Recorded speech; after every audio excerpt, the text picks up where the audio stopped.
अध्यक्ष महोदय, आज जब हम बजट के ऊपर चर्चा कर रहे हैं तो हमें अपने छोटे भाई मनीष सिसोदिया जी की याद आ रही है।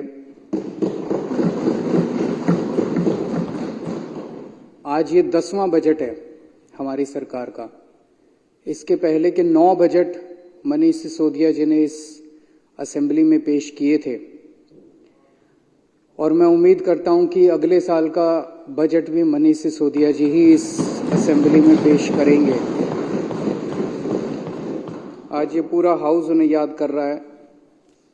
उनकी अनुपस्थिति में आतिशी जी ने बतौर फाइनेंस मिनिस्टर आज का ये बजट रखा, ये संसद असेंबली के अंदर बजट रखा है और मैं उन्हें बधाई देता हूं कि ये बजट बहुत अच्छा है और इसमें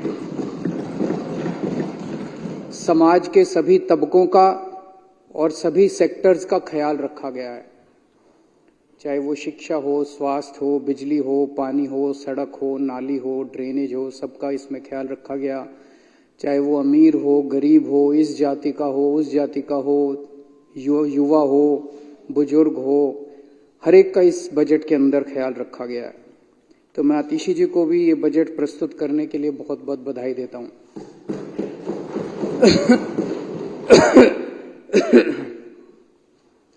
अध्यक्ष महोदय, 2014-15 में इस देश में 2 घटनाएं घटी।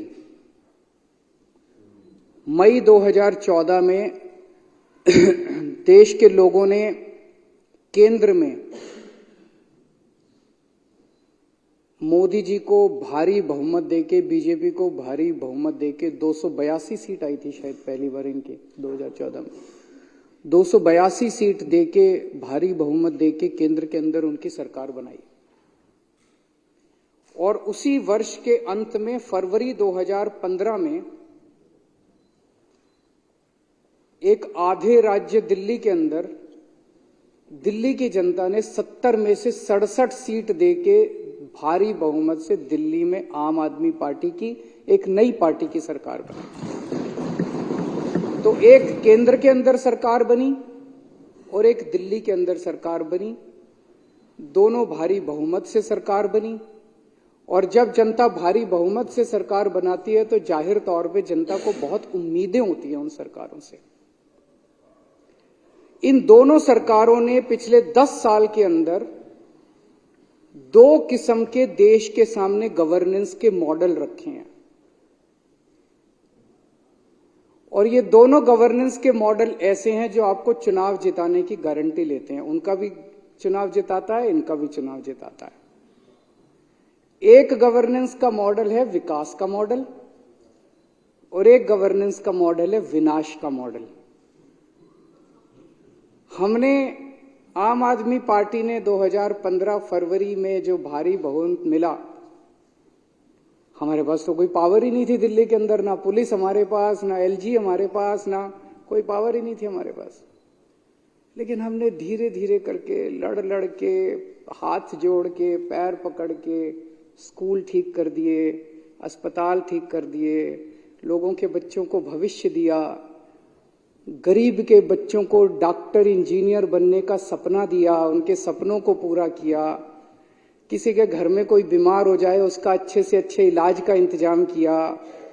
बिजली 24 घंटे की, बिजली मुफ्त कर दी, पानी मुफ्त कर दिया, तीर्थ यात्रा करवा रहे हैं बुजुर्गों को। इतने सारे काम किए, जनता बड़ी खुश हो गई, जनता का दिल जीतने का काम किया। ये एक मॉडल था जो आम आदमी पार्टी ने विकास का मॉडल किया और उसके बाद हम लगातार एमसीडी के चुनाव हुए, उसके बाद हम 2020 में चुनाव हुए, लगातार सारे चुनाव भारी बहुमत से जीतते जा रहे हैं और ये अभी जो बजट रखा गया, अब तो जनता कह रही है कि ये 7 सीट भी हमारी आएंगी इस बार।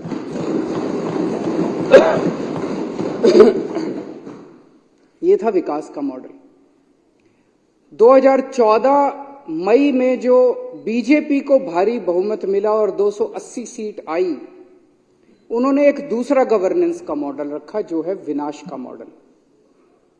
उस विनाश के मॉडल के 2 हिस्से हैं। एक हिस्सा है सामने सारी पार्टियों को कुचल दो, खत्म कर दो, खरीद लो, तोड़ दो, गिरफ्तार कर लो, जेल भेज दो, ईडी लगा दो, सीबीआई लगा दो, सामने कोई बचेगा ही नहीं तो चुनाव किसके बीच में होंगे? फिर तो यही है।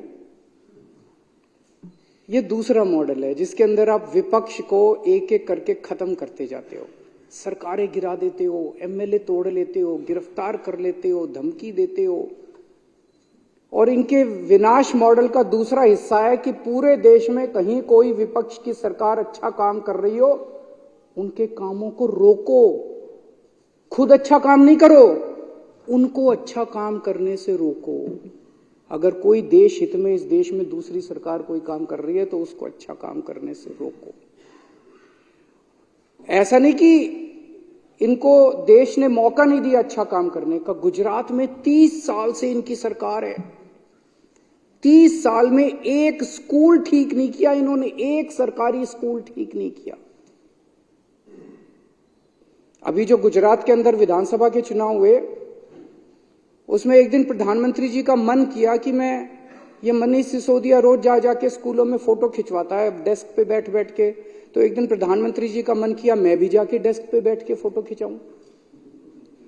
तो उन्होंने तय किया कि मैं गुजरात के किसी सरकारी स्कूल में जाके डेस्क पे बैठ के बच्चों के बीच में फोटो खिंचवाऊंगा।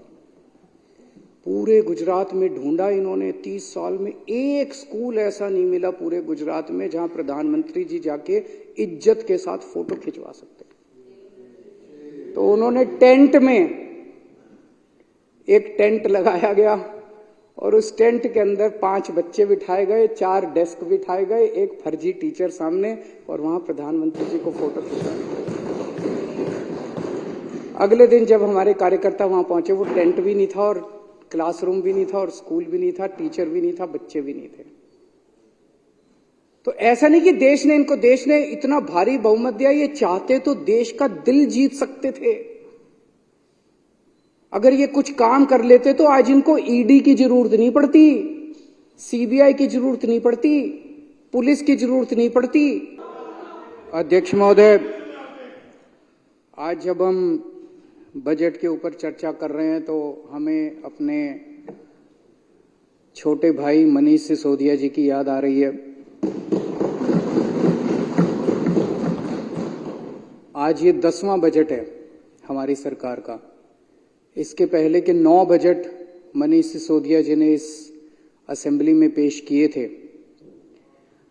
और मैं उम्मीद करता हूं कि अगले साल का बजट भी मनीष सिसोदिया जी ही इस असेंबली में पेश करेंगे।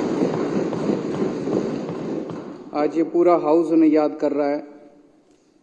उनकी अनुपस्थिति में आतिशी जी ने बतौर फाइनेंस मिनिस्टर आज का ये बजट रखा, ये संसद असेंबली के अंदर बजट रखा है और मैं उन्हें बधाई देता हूं कि ये बजट बहुत अच्छा है और इसमें